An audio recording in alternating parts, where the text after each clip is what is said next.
Hello everyone, my name is Lindsay Larson. Today we're going to talk about Princess Academy! Princess Academy is one of my favorite novels. It's one that I can reread at any point because it's such an uplifting and fantastic book. It's probably for middle grade, potentially young adult novel, so that's the reading level we're talking about here. Princess Academy's a little older, it's nothing new.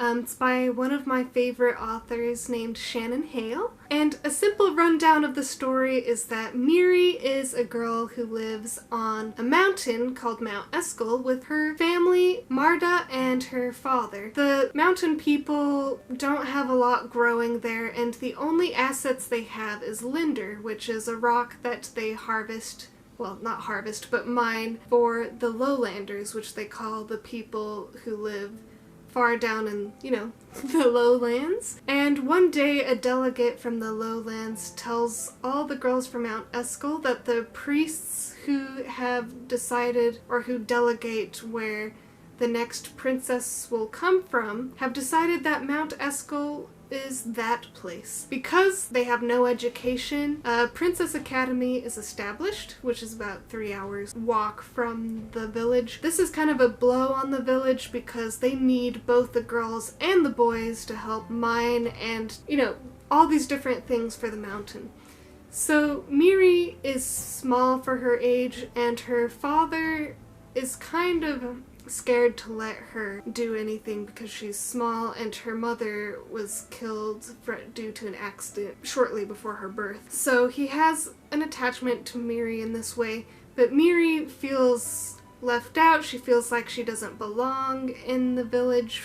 She wants to help, she just doesn't know how. At the same time, she kind of wishes there was something more. And I love that this want isn't like a lot of the typical teenage angst kinds of things. She's 14 in this novel as well. She has a want to help her family and her village, and she has a love for Mount Eskel, and at the same time she wants to learn more about this big world that we live in. But she doesn't necessarily let that consume her. She's more concerned about her family.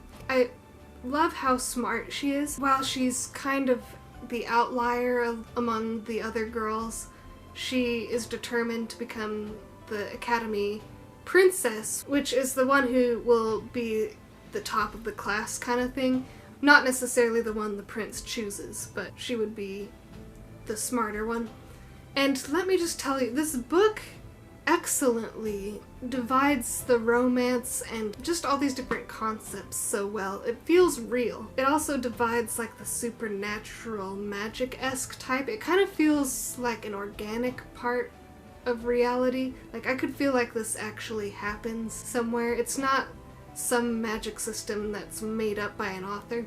And let me explain why I feel this way. So, first of all, the culture she builds up is fabulous. It feels like this could have happened back in these old times. The names she chooses for this fictional world does not feel fake. Like, you know what I'm talking about? There's books you read where the names are just so out there that I can't really feel like anyone would name characters that so absurdly. It was like when I was first trying to write this one novel I'm working on, which I've renamed the characters at this point to have more realistic names. But at the time, I had really gone out there. The main character's name was Jero. I don't even know where I got that from. Veluthal was a name I looked up. I can't even remember. It was on some, like, elf name website. Just very strange names. And it feels fake. It just feels too much like an author sat down and made them up.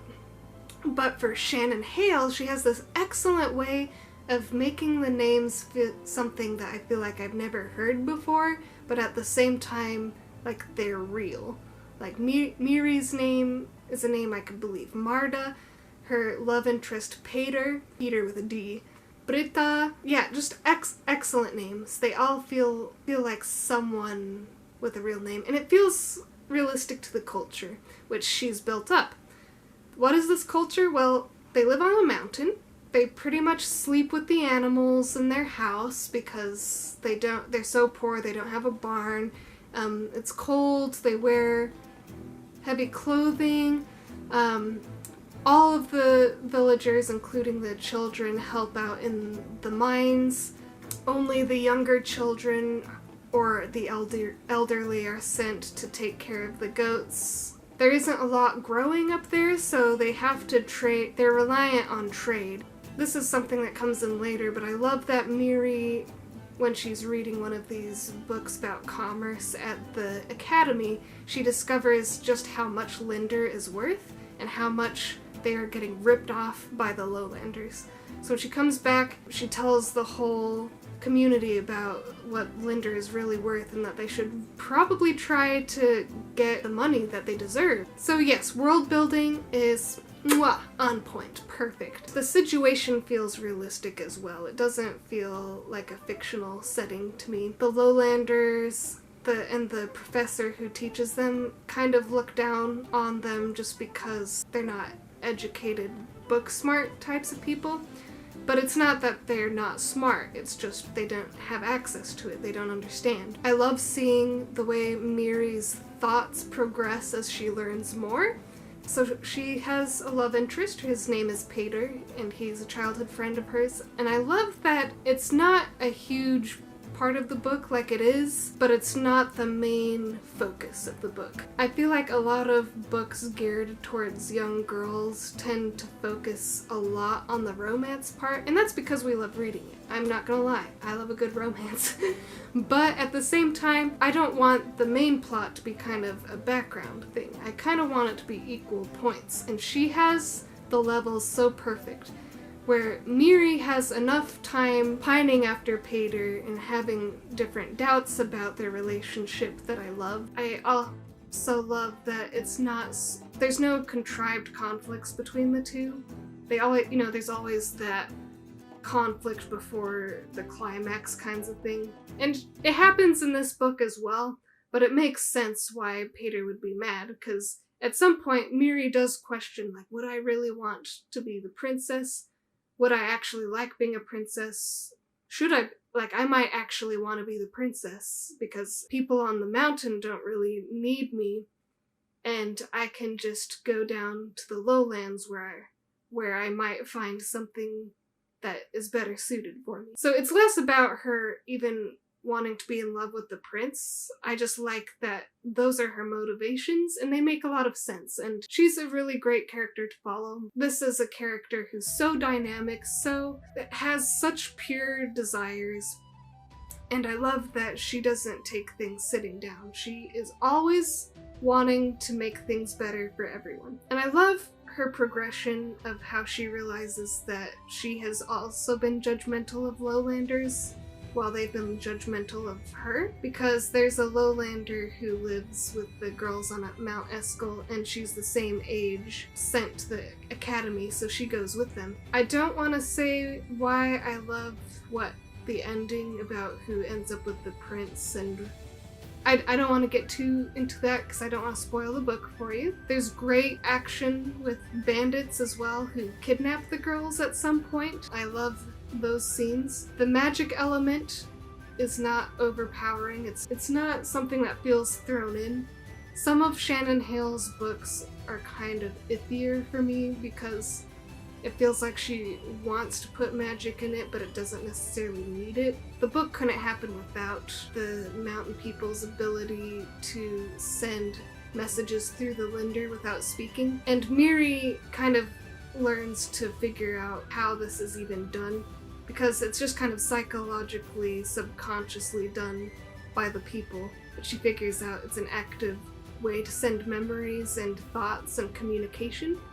And I love how this is done. It's slowly progressed, and you're along with her on figuring out how it works. So I would definitely, it's a top tier book for me. It is probably like a 10 out of 10. I'm serious, it's excellent. Probably one of the best young adult books for girls, and I can see why it would win the Newberry Honor Award. It's just that good. So please do yourself a favor, read it. While it's not like over-the-top action, like usual action-y books. You know, it fits with the story, and please do yourself a favor and read it. It's so good. And that's all I really have to say. I just had to gush over this book after rereading it for who knows the upteenth time. It's a book that I return to quite frequently. So I love it. Take a look and have fun. So you've been on me with this adventure, and now it's time for you to find your own. Have a great day. Bye.